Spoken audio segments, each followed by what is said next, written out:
Hello all, welcome back to our channel flow with Shweta's world. So today recipe వచ్చేసి mutton biryani అండి. చాలా టేస్టీగా and ఈజీగా, బిగినర్స్ కూడా చాలా ఈజీగా చేసుకునే విధంగా నేను చెప్పాను. కమింగ్ సండే ఈ రెసిపీని కంపల్సరీగా ట్రై చేయండి. డెఫినెట్గా మీకు కుదురుతుంది. అండ్ ఎలాంటి అపోహాలు కూడా అవసరం లేదు, ఉడికిందా లేదా అనేది కూడా నేను ఈ వీడియోలో మీకు చెప్తాను. సో వీడియోని లాస్ట్ వరకు చూసేసేయండి, ఎక్కడ స్కిప్ చేయకుండా. ఓకేనా, వీడియోలోకి వెళ్ళిపోదామా? సో ముందుగా వచ్చేసి నేను ఇక్కడ 500 గ్రామ్స్ మటన్ కోసం 300 గ్రామ్స్ బాస్మతి రైస్ తీసుకున్నానండి. పాతవి అయితే బిర్యానీ మంచిగా వస్తుంది. సో 300 గ్రామ్స్ రైస్ తీసేసుకొని ఒక 2-3 టైమ్స్ మంచిగా కడిగేసుకొని బియ్యం మొత్తం కంప్లీట్గా మునిగేదాకా వాటర్ పోసేసి కనీసం 30 నిమిషాలన్నా నానబెట్టండి.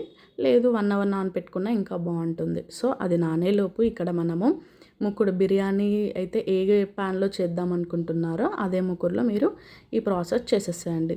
సో ఇక్కడ నేను 3 table spoon oil, 1 table spoon నెయ్యి వేసేసుకున్నానండి. ఇప్పుడు మన బిర్యానీకి మొత్తం ఇదే వాడతాం అన్నమాట. సో ఫ్రైడ్ ఆనియన్స్ కావాలి కదా, దానికోసం అనేసి నేను 2 మీడియం ఉల్లిపాయల్ని ఇలా పొడుగ్గా కట్ చేసుకున్నాను. మీకు నచ్చితే డీప్ ఫ్రై కూడా చేయవచ్చు, కాకపోతే నేను జస్ట్ షాలో ఫ్రై టైప్లో చేస్తున్నాను అన్నమాట. సో ఇది గోల్డెన్ బ్రౌన్ కలర్ వచ్చేదాకా మీడియం ఫ్లేమ్ మీదనే మంచిగా వేయించుకోండి.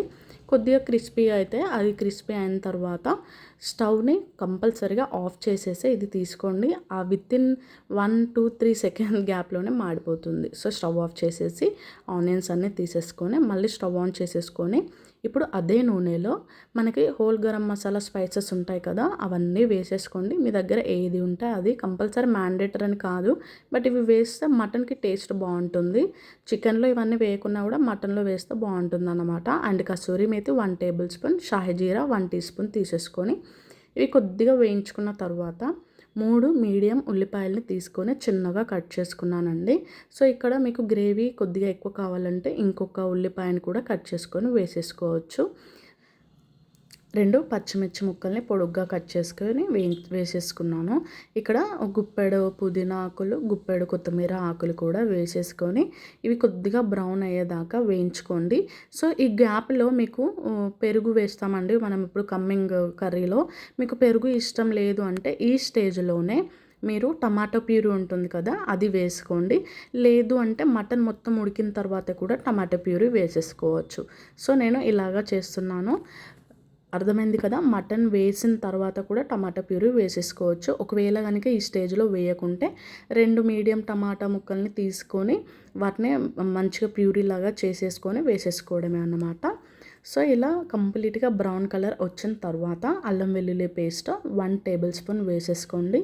తర్వాత పసుపు వచ్చేసి ఒక 1/2 టీ స్పూన్ వేసేసుకొని పచ్చివాసన పోయేదాకా మంచిగా వేయించుకోండి. సో ఇక్కడ మీకు ఒకటి చెప్పాలనుకుంటున్నా, మటన్ ఇప్పుడు కొంతమంది అంటారు కదా చిన్న మేక, పెద్ద మేక, లేత మటన్ అట్లా ఇట్లా అంటారు కదా. సో ఇక్కడ నేను తీసుకున్నది చిన్న మేక, చాలా లేతగా ఉందండి. అందుకే నేను ఈ ముకుడులోనే ఉడికిస్తున్నాను. మీకు కనుక బాగా ముదురు ఉన్నది అనుకోండి, ఈ మటన్లో కొద్దిగా సాల్ట్ అండ్ పసుపు వేసి ఉడికించండి. ఒక 2 విజిల్స్ వచ్చేదాకా ప్రెషర్ కుక్కర్లో ఉడికించిన తర్వాత అప్పుడు ఈ ఉల్లిపాయలు వేగిన తర్వాత ఈ మటన్ని వేసేసుకోండి. నేను ఇక్కడ తీసుకున్నది లేత మటన్ కాబట్టి నేను డైరెక్ట్గా వేసేస్తున్నాను.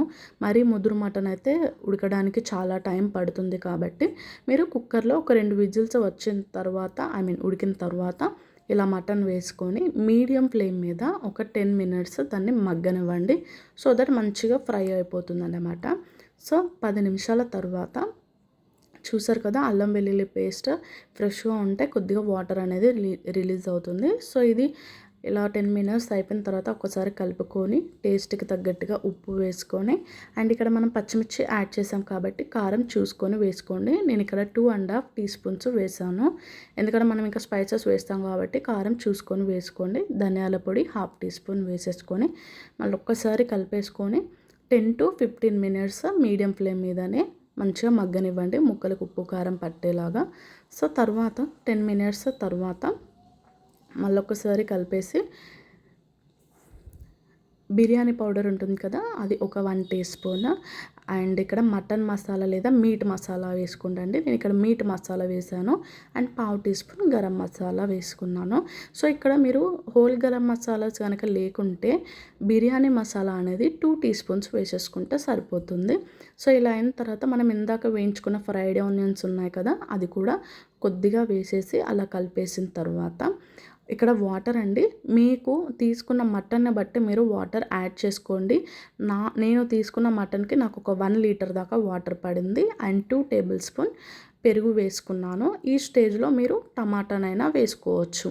సో ఇక్కడ 2 టేబుల్ స్పూన్ పెరుగు వేసేసుకొని ఒకసారి కలిపేసుకొని మళ్ళీ ఇది కంప్లీట్ సాఫ్ట్గా ఉడికేదాకా ఉడకపెట్టుకోండి. ఇది ఉడికే లోపు ఇక్కడ మనము బిర్యానీ ఉడకపెట్టుకోవడానికి whole garam masala spices and 1 పచ్చిమిర్చి, కొద్దిగా పుదీనా, కొద్దిగా కొత్తిమీర అండ్ కలర్ చేంజ్ అవ్వకుండా ఉండడానికి ఒక హాఫ్ బద్ద నిమ్మకాయ పిండుకున్నాను. తర్వాత ఒక 1 టీ స్పూన్ నెయ్యి లేదా నూనె వేసేసుకోండి. టేస్ట్కి తగ్గట్టుగా కూడా సాల్ట్ వేసుకోండి. అండ్ మేక్ షూర్ అండి, మీరు ఇక్కడ వాటర్ ఉడకపెడుతుంటే వాటర్ అనేవి ఉప్పగా వస్తే మనకి రైస్కి పర్ఫెక్ట్గా సెట్ అయిపోతుంది. సో సాల్ట్ చూసుకొని వేసుకోండి. అండ్ ఇది పూర్తిగా ఆప్షనల్ అండి. పచ్చి బఠానీలు మా వారు వేయమన్నారని వేస్తున్నాను. మీ దగ్గర ఉంటే వేసుకోండి, లేదంటే కంపల్సరీ స్కిప్ చేయొచ్చు. బట్ నేను ఇక్కడ పచ్చి బఠానీలు ఒక 2 టేబుల్ స్పూన్స్ వేసుకున్నాను. ఇది హై ఫ్లేమ్ మీదనే వాటర్ బాయిల్ అయిన తర్వాత మనం ఇందాక నానబెట్టిన రైస్ ఉంది కదా, అది వేసేసుకోండి. అండ్ మేక్ షూర్ అండి, ఇది రైస్ని హై ఫ్లేమ్ మీదనే ఉడకపెట్టండి. అప్పుడే మనకి మంచిగా పొడి పొడిగా వస్తుంది. సో హై ఫ్లేమ్ మీద ఉడకబెట్టండి. ఇది ఉడికేలోపు మనం ఒకసారి కర్రీ చూద్దాం. అండ్ నేను ఇక్కడ మీకు ఒకటి చెప్పాలి. యాక్చువల్గా నేను వేసుకున్న వాటర్ సరిపోలేదండి. నేను మళ్ళీ ఒక హాఫ్ లీటర్ వాటర్ని వేడి చేసి వేసుకున్నాను. సో మనం నార్మల్ వాటర్ వేస్తే కనుక మళ్ళీ బాయిలింగ్ అనేది మళ్ళీ మొదటి నుంచి వస్తుంది. సో నేను ఇక్కడ వేడి నీళ్ళు పోసుకున్నాను. ఒకసారి మీరు మటన్ తీసుకున్న దాన్ని బట్టి వేడి నీళ్ళు యాడ్ చేసుకుంటూ ఉడకపెట్టుకోండి. సో నాకు ఈ స్టేజ్కి వచ్చిన తర్వాత మటన్ నాకు పర్ఫెక్ట్గా ఉడికింది. సో ఇలా ఉడికిన తర్వాతనే మీరు నెక్స్ట్ స్టేజ్కి వెళ్ళండి. లేకుంటే మనకి మటన్ బిర్యానీ అంతా సరిగ్గా రాదు. సో నాకు ఇక్కడ గ్రేవీ ఎక్కువ అయింది కాబట్టి నేను తీసి పక్కన పెట్టుకున్నాను. మార్నింగ్ టిఫిన్స్ పూరికో చపాతీకో లేకుంటే నైట్కో మనం సర్వ్ చేసుకోవచ్చు. సో నేను తీసుకున్న రైస్కి నాకు ఇంత గ్రేవీ సరిపోతుంది. సో ఈ గ్రేవీని అక్కడ పక్కన పెట్టేయండి. స్టవ్ ఆఫ్ చేసి పక్కన పెట్టుకున్న తర్వాత ఇక్కడ మనం రైస్ చూద్దాము. రైస్ ఆల్మోస్ట్ ఉడికించండి, కంప్లీట్గా ఉడికించండి. సో ఇలా ఉడికిన తర్వాత స్టవ్ ఆఫ్ చేసేసుకొని ఈ వీటితోటే బగారా ఐటమ్స్ ఉన్నాయి కదా, వాటితోటే మనం ఇందాక కుక్ చేసుకున్న మటన్లోకి ఈవెన్గా స్ప్రెడ్ చేసేసేయండి. ఇక్కడ నేను స్టవ్ ఆఫ్ చేశానండి. స్టవ్ ఆఫ్ చేసేసే నేను రైస్ని స్ప్రెడ్ చేస్తున్నాను. మీరు కూడా అలాగే చేయండి, లేదు అంటే మాడిపోతుంది. సో ఇలా ఈవెన్గా స్ప్రెడ్ చేసుకున్న తర్వాత కొద్దిగా పుదీనా, కొత్తిమీర ఆకులు వేసేసుకొని మనం ఇందాక వేయించుకున్న ఫ్రైడ్ ఆనియన్స్ ఉన్నాయి కదా, అవి కూడా మొత్తం ఈవెన్గా స్ప్రెడ్ చేసేసుకొని ఇక్కడ సాఫ్రాన్ వాటర్ అండి. మీకు సాఫ్రాన్ కనుక లేకుంటే కొద్దిగా వేడి వాటర్లో పసుపు వేసైనా కూడా వేసుకోవచ్చు. అండ్ 2 టీ స్పూన్స్ నెయ్యి మస్ట్ అండి, అప్పుడే ఫ్లేవర్ మంచిగా వస్తుంది. అండ్ వేయించిన జీడిపప్పు వేసుకున్నాను. ఇది కూడా పూర్తిగా ఆప్షనల్ అండి, బట్ వేసుకుంటే బాగుంటుంది. సో ఇలా మనం అంతా సెటప్ చేసుకున్న తర్వాత స్టవ్ ఆన్ చేసి సిమ్ లేదా మీడియం ఫ్లేమ్ మీద ఒక 10 నిమిషాలు అలా ఉంచేసేయండి. సో నేను ఇక్కడ ఇది చూపిస్తున్నది ఏంటి అంటే ఆవిరి బయటికి వెళ్ళకుండా క్లోజ్ చేసే బటన్ అండి. సో మీరు గట్టిగా మూత పెట్టేసుకోండి, ఓకేనా. సో ఆఫ్టర్ 25 మినిట్స్ ఎందుకు అంటున్నానంటే 10 మినిట్స్ మనం దమ్ పెట్టిన తర్వాత కంపల్సరీ 15 మినిట్స్ దాన్ని డిస్టర్బ్ చేయకండి. అప్పుడే అరోమా అనేది చాలా బాగా వస్తుంది. సో ఆఫ్టర్ 25 మినిట్స్ చూసారు కదా, ఎంత పుల్లలుగా మంచిగా పొడి పొడిగా వచ్చింది. మీరు కూడా ఇలాగే ట్రై చేయండి, సూపర్ టేస్ట్గా ఉంటుంది. అండ్ మేక్ షూర్ అండి, బగారా ఐటమ్స్ కనుక లేకుంటే బిర్యానీ పౌడర్ ఉంది కదా, అవి ఇంకొక 1 టీ స్పూన్ యాడ్ చేయండి. చూసారు కదా, చాలా సింపుల్గా ఈజీగా అయిపోయింది. ఒక్కసారి మీరు కూడా ట్రై చేసి మీ ఫ్యామిలీ మెంబర్స్ అందరికీ టేస్ట్ చూపించండి, వాళ్ళు వావ్ అనాల్సిందే. మరిన్ని రెసిపీస్ కోసము మన ఛానల్ని సబ్స్క్రైబ్ చేయండి. Thank you for watching.